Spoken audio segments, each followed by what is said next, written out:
네, 계속해서 내년도 유망 섹터 종목 오늘은 조선업종에 대해서 살펴보도록 하겠습니다. 오늘은 엄경화 신영증권연구위원 자리에 모셨습니다. 어서 오세요. 안녕하세요. 네, 사실 지난해와 올해 봤었을 때 이 전 세계 이 조선 시장 발주량 생각보다 양호한 수준을 보였어요. 내년도 과연 어떻게 될지 궁금한데요. 어떻게 보십니까? 일단 시장에서는 내년에 대한 의견은 조금 갈리는 편입니다. 예. 2022년보다 23년에 전체적인 발주량이 조금 줄어들 수 있다라고 보시는 편인데요.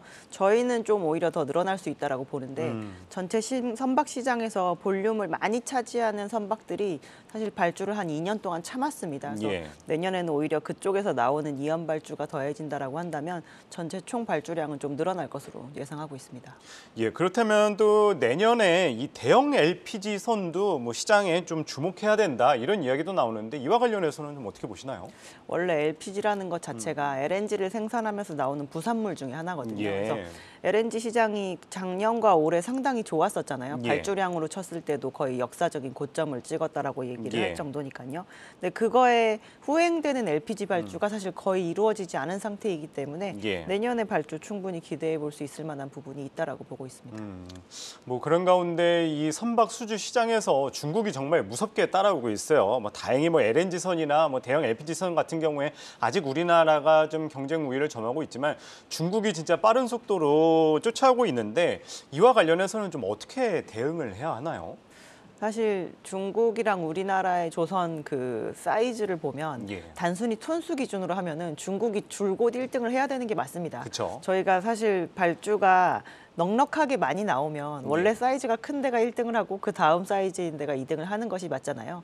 근데 올해 우리가 이제 월별로 봤을 때 몇 월 정도 이렇게 1등을 차지한 그 달은 한국이 특별히 잘하는 선종 위주로만 발주가 나왔었던 적이라고 보시면 될 것 같습니다. 그래서 저희는 내년에 만약에 조선이 전체적으로 양적인 호황이다라고 하면 내년에도 아마 중국이 1등 포지션을 유지할 것으로 보고 있고요. 우리가 오히려 우리가 잘하는 거에 중국이 더 집중을 함으로 인해서 괜히 경쟁력이 따라오는 것보다는 각자의 영역에서 자기가 잘하는 거를 잘할 수 있는 환경이 유지가 되는 게 오히려 한국 업체들 입장에서는 조금 더 안심하고 영업을 할 수 있는 그런 환경이지 않을까 싶습니다. 그래도 다행히 이제 기술력에서 차이가 나지만 워낙 중국하면 이제 저가 수주로 밀어붙인다고 하잖아요. 이거 관련해서는 좀 리스크는 없을까요? 중국이 2022년 2분기를 기준으로 지금 수주 잔고가 다시 이제 위에서 좀 내려오고 있는 상황이거든요. 그래서 요즘에 일부 선종들에서 이제 가격이 좀 빠지는 게 보이는 이유는 중국이 시장에서 거래량이 별로 없는데 하향 호가를 부르면서 성약을 하기 때문입니다. 그래서 저가 수주가 문제가 되려면 시장이 전체적으로 물량이 모자랄 때 그런 현상은 언제나 나타나는 현상이고요. 저희가 이제 22년보다 저희는 23년의 발주량이 전체적으로 많을 거라고 말씀을 드렸는데 이런 식으로 변곡점이 찾아오면서 다시 거래량이 좀 늘어난다라고 한다면 저가 수주에 대한 우려는 오히려 생각보다 짧게 끝날 수도 있을 것으로 보고 있습니다. 그렇다면 이 조선업계 실적도 한번 살펴보도록 할게요. 올 3분기 한국조선해양만 흑자 전환을 했는데 이 내년도 조선업계 실적 어떻게 보십니까? 일단 내년에는 저희가 상장되어 있는 주요 대형사들 기준으로 전부 다 흑자 전환을 하게 될 것이고요. 그러니까 올해는 일부 업체들별로 분기별로 아주 조금의 차이였지만 사실 썩 그렇게 만족스러운 흑자는 아니었지 않습니까? 근데 그 이유가 지금 모든 조선업체의 가동률이 상당히 다 낮습니다. 한 70% 정도. 근데 저희가 항상 기업은 고정비라는 거를 가지고 가잖아요. 인력을 굴리기 위한 인건비 그리고 이 사업장을 굴리기 위한 또 다른 고정비. 근데 그것 이상으로 이익이 날 수 있을 정도의 매출이 기록이 되어야 사실 기업은 안정적인 수익이 나는 구조로 가는데 올해는 사실 그러기에는 상당히 매출이 모자란 편이었고요. 내년에는 지금까지 받아둔 수주로 모든 업체들이 다 흑자 전환할 수 있을 만큼 매출이 나올 것으로 보고 있습니다.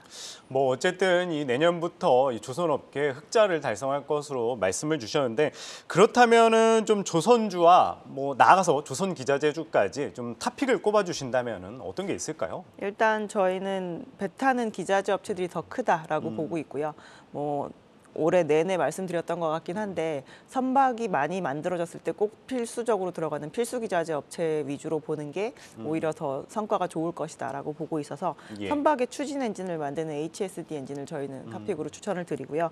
조선 업체들 같은 경우는 이제 대형선을 만들면서 지금 현재 수준 대비해서 더 저평가받고 있는 업체가 더 좋다라고 보고 있어서 저희는 한국조선해양을 추천을 해드리는데 중간 지주회사의 성격이 너무 좀 선호가 안 된다라고 하시면 기자재 업체와 대형 조선 업체의 성격을 둘 다 모두 보유를 하고 있는 현대중공업이 훨씬 더 나은 선택이실 수 있습니다.